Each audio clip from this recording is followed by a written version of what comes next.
Hello friend, कैसे हो आप सब। तो मेरे यूट्यूब चैनल ममता प्रजापति रियल ब्लॉग चैनल पे आपका सभी का स्वागत है।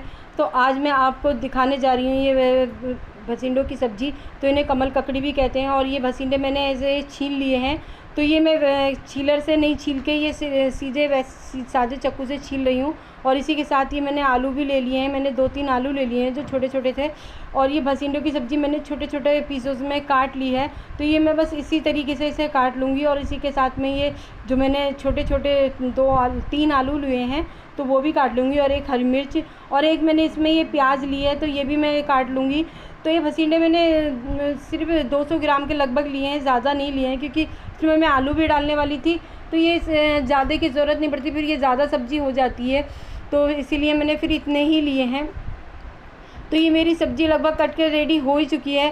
तो इस तरीके से ये भसिंडे की सब्ज़ी बनाते हैं तो मैं ये बताती हूँ, क्योंकि ये बहुत ही टेस्टी सब्ज़ी है और बहुत ही अच्छी लगती है। चावल के साथ खाएं, रोटी या पराठे के साथ खाएं।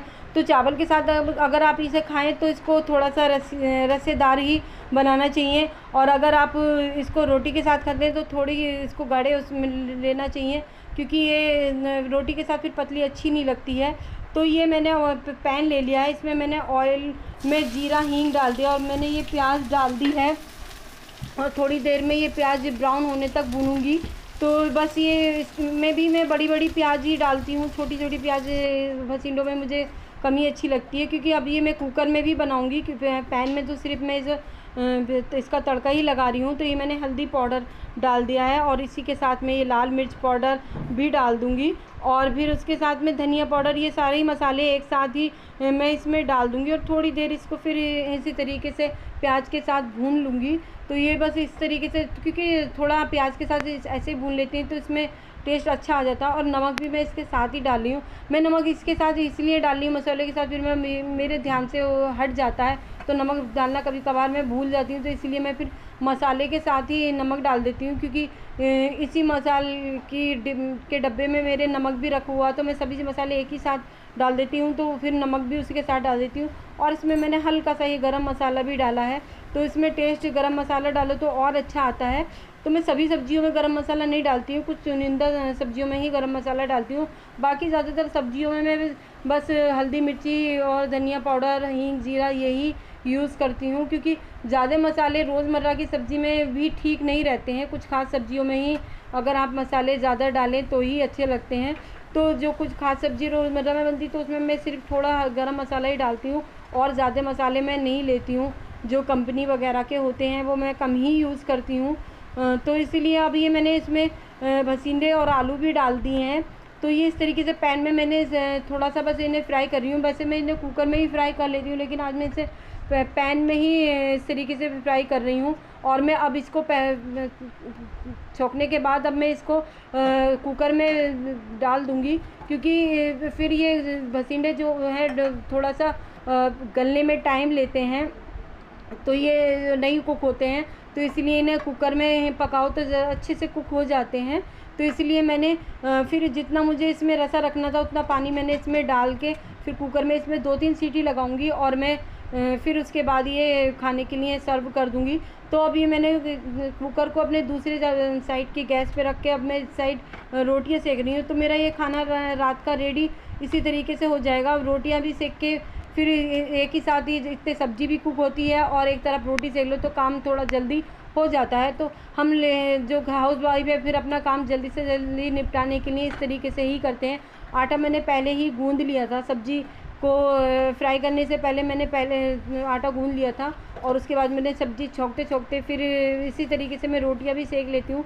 तो ये मैंने कुक होने रख दिया और मेरी रोटियां भी इसके साथ ही बन जाएंगी और सीधे मैं खाना फिर इसी तरीके से ये सर्व कर देती हूँ। क्योंकि अगर आप सब्ज़ी अलग से फिर और रोटी अलग से सेको तो थोड़ा टाइम ज़्यादा लग जाता है।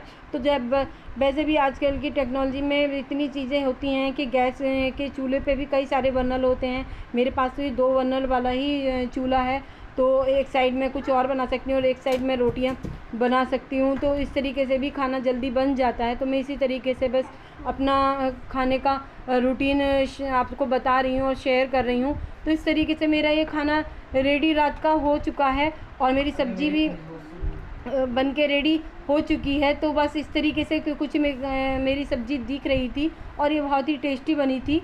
तो ये मैंने बस रात को सर्व करने के बाद रात को ही तक के लिए ही बनाई थी, इसलिए ये थोड़ी दिख रही है।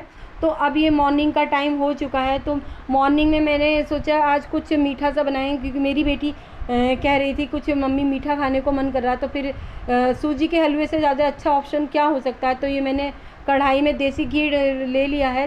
ये 4-5 चम्मच घी मैंने देसी लिया था, और उसके बाद ये मैंने 250 ग्राम सूजी ली है।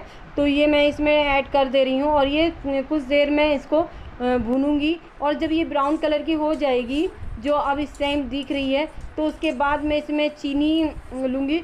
तो ये मैंने 250 ग्राम सूजी ली है, तो उसके साथ में ये 200 ग्राम के लगभग चीनी ले रही हूँ, क्योंकि सूजी के हलवे में मिठास थोड़ी अच्छी ही लगती है। तो इसलिए मैंने इतनी चीनी ली है। और बस मैं इसमें ये चीनी सारी मिक्स करने के बाद इसमें पानी ऐड कर दूँगी। तो फिर ये थोड़ी देर में इसको ऐसे ही भून रही हूँ। और ये मैंने कुछ 1 लीटर से थोड़ा कम पानी लिया है। ये मेरे पास 1 लीटर का मग है, जो मैं से पानी डाल रही थी। तो मैंने पूरा 1 लीटर नहीं लिया है, उससे कम ही लिया है। बस इस गैस का फ्लेम स्लो कर दूँगी, क्योंकि इसको मैं तेज़ आंच पे नहीं बनाऊँगी, नहीं तो ये जब अच्छे से हलवा कुक नहीं होता है। और फिर लास्ट में मैंने ये 2-3 चम्मच देसी घी भी इसमें ऐड कर दिया है, क्योंकि जो शुरू में डाला था मैंने घी, तो उसके बाद इतनी स्मेल नहीं आती। अब ये बाद में डालो तो देसी घी की हलवे में बहुत अच्छी स्मेल आती है। और ये मेरे पास कुछ ड्राई फ्रूट थे, तो वो भी मैंने इसमें ऐड कर दिए, जिसमें चिरौंजी और किशमिश थी। तो ये भी मैंने इसमें ऐड कर दिया, और हलवा मेरा ये बनके बहुत ही टेस्टी रेडी हो चुका है। तो आज मैं आपको अपनी स्टिचिंग के बारे में भी कुछ बताऊंगी।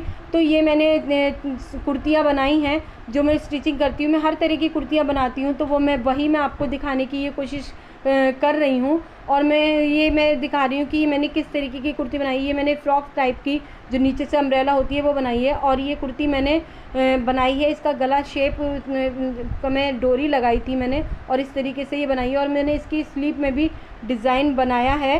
तो इस तरीके से मैं ये कुर्ती दिखा रही हूँ। तो इस तरीके से ये मैं आपको 3 कुर्तियाँ दिखा रही हूँ।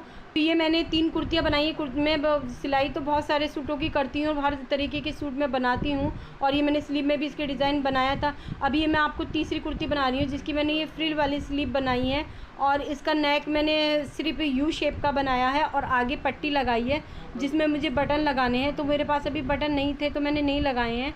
और ये इस तरीके से मैं ये कुर्ती, ये मेरी बेटी आपको दिखा रही है, और उसको बहुत अच्छा लग रहा था ये कुर्ती दिखाते हुए, तो वो इसलिए ये कुर्तियाँ सब दिखा रही है।